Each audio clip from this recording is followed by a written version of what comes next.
Bonjour, fils. Alors, je suis Narcisse Nganchop.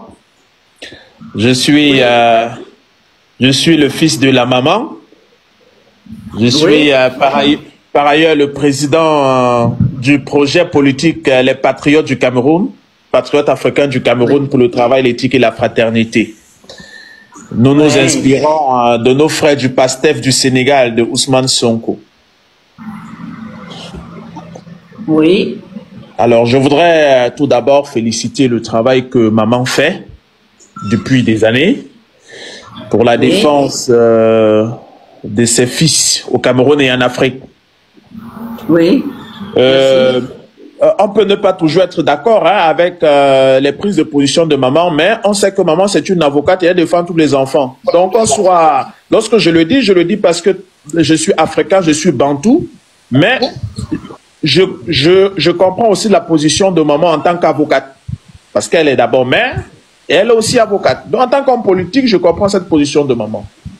Mais il est regrettable de voir qu'aujourd'hui, dans notre pays, ceux qui dirigent n'ont plus de respect pour des personnes âgées, pour des aînés et surtout pour des personnes qui ont donné de leur vie pour notre pays, comme vous. Parce que, au-delà du fait que vous soyez avocate, maman Alice Com, au-delà du fait qu'on peut avoir des contradictions, et c'est tout à fait normal avec certaines de votre prises de position, il faut reconnaître que vous êtes avocate et vous avez prêté serment pour défendre toutes les personnes. Donc, qu'on soit homme politique ou pas, qu'on soit d'accord avec vous ou pas, c'est de votre droit et on doit respecter cela.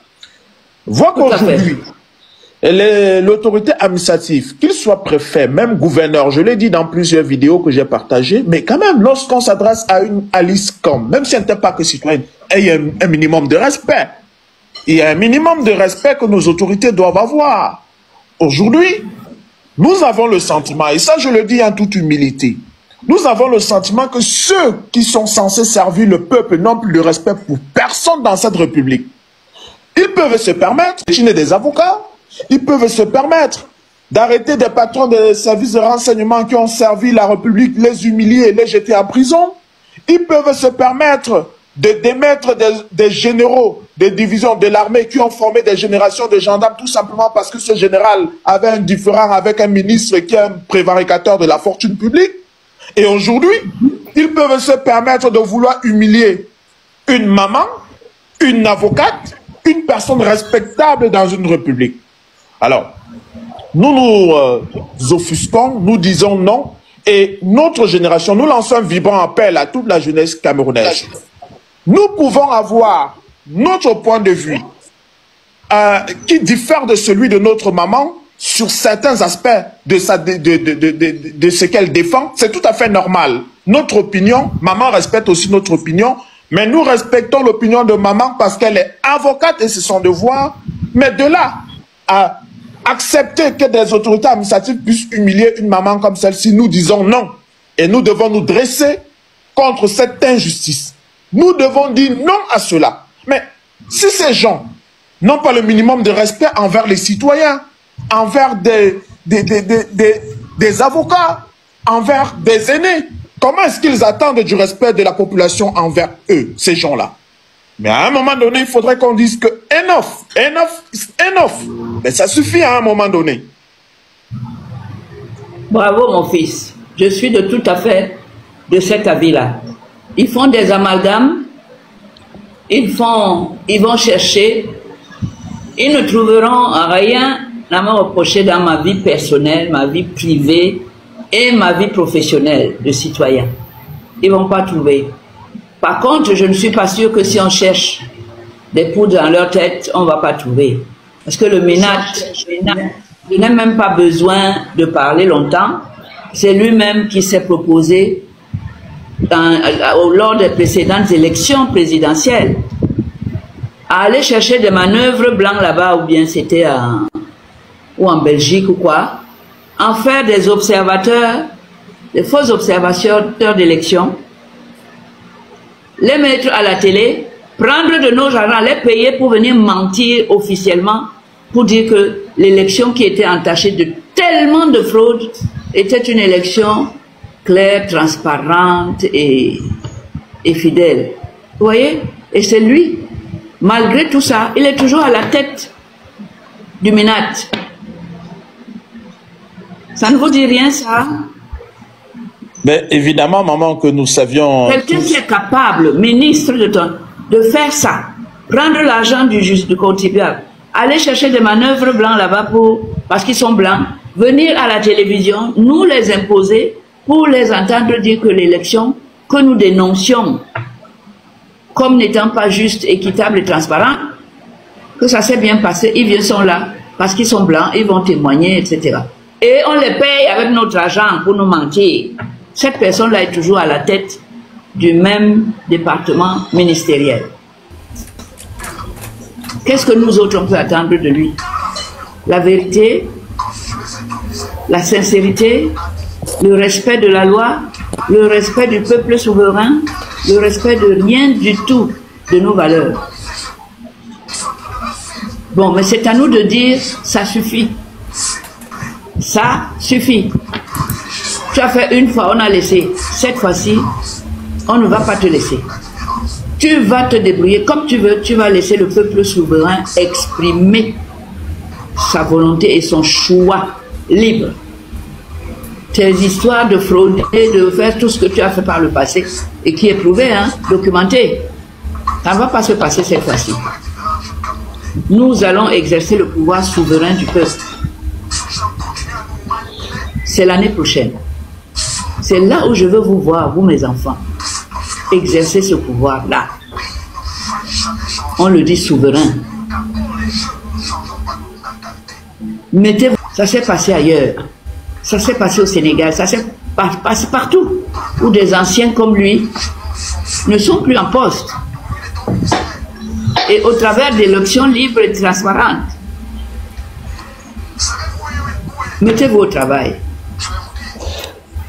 Ajoutez-vous sur ce genre de liste, la liste d'un peuple courageux, souverain, conscient de ses responsabilités. Moi, c'est tout ce que je vous demande.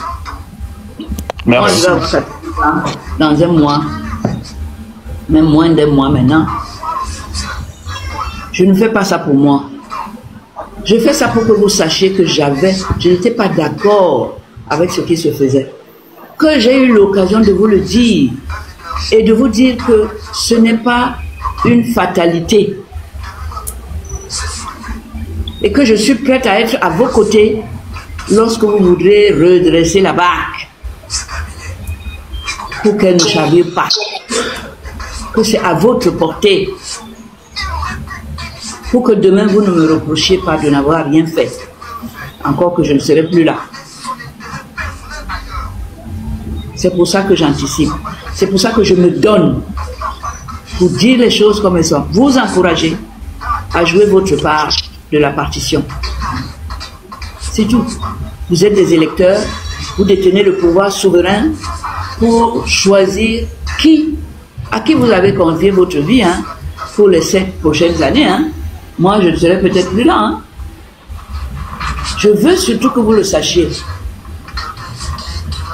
Voilà. Parce que l'heure est grave.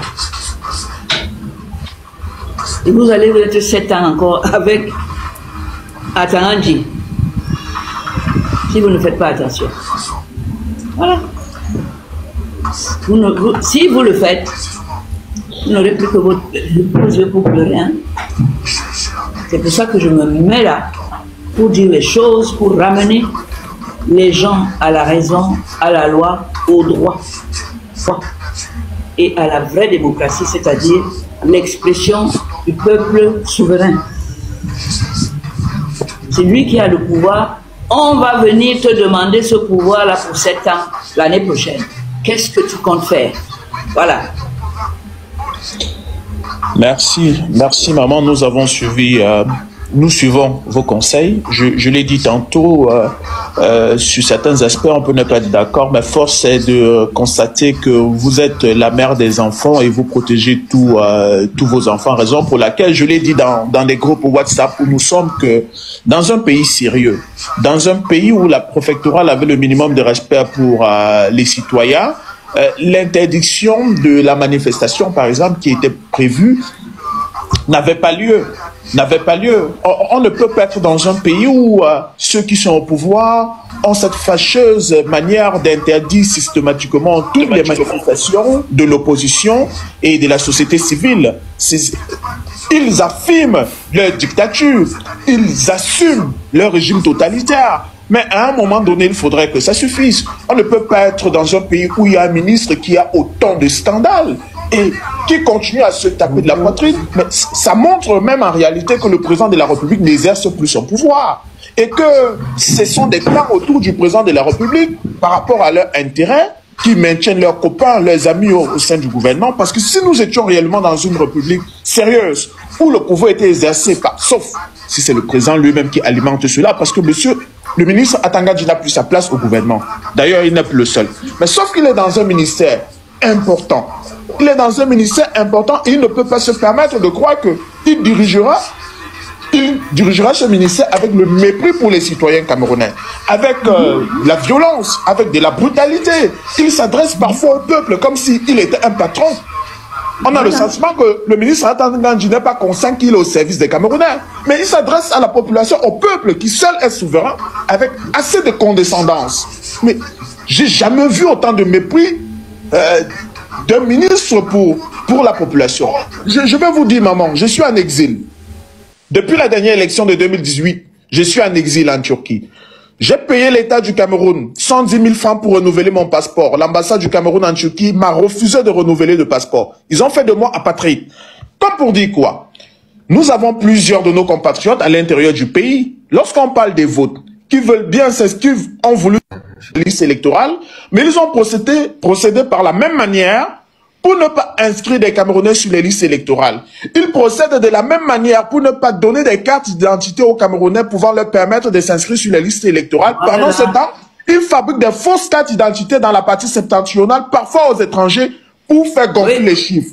À un moment donné, il faudrait que ces gens comprennent que lorsque les méthodes pacifiques pour une alternance démocratique sont verrouillées, il n'y aura pas d'autres options à un moment que le rapport de force. Parce que seul le peuple est souverain. À un moment donné, ça suffit. Ils ne le savent pas. Ils n'ont pas la sagesse nécessaire pour comprendre ça. Notre génération, j'ai 40 ans, j'ai eu 40 ans le 20 mai de cette année.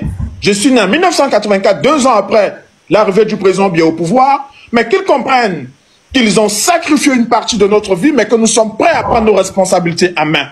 Nous voulons la paix pour notre pays. Mais que ces gens, ces aînés dont on pensait intelligents, on pensait sages, peut-être pas intelligents, mais au moins la sagesse bantou, qui ne nous amène pas à nous engager sur le chemin dont nous ne voudrons pas pour notre pays. Mais nous avons le sentiment chaque jour que ces aînés, que ceux qui ont eu la chance d'être au sommet de l'État, de servir la République, nous avons le sentiment qu'ils veulent par tous les moyens nous amener vers un chemin de non-retour. Il ne sera pas bon pour notre pays. Alors nous espérons qu'ils prendront connaissance parce qu'à un moment donné, mon grand-père disait, à un moment donné, il faut savoir marquer un temps soit peu et reculer devant certaines situations. Nous espérons qu'ils reculeront cette fois-ci. Merci, je vais laisser d'autres personnes prendre la parole. Merci beaucoup, fiston. Bonjour. Monsieur, si vous permettez.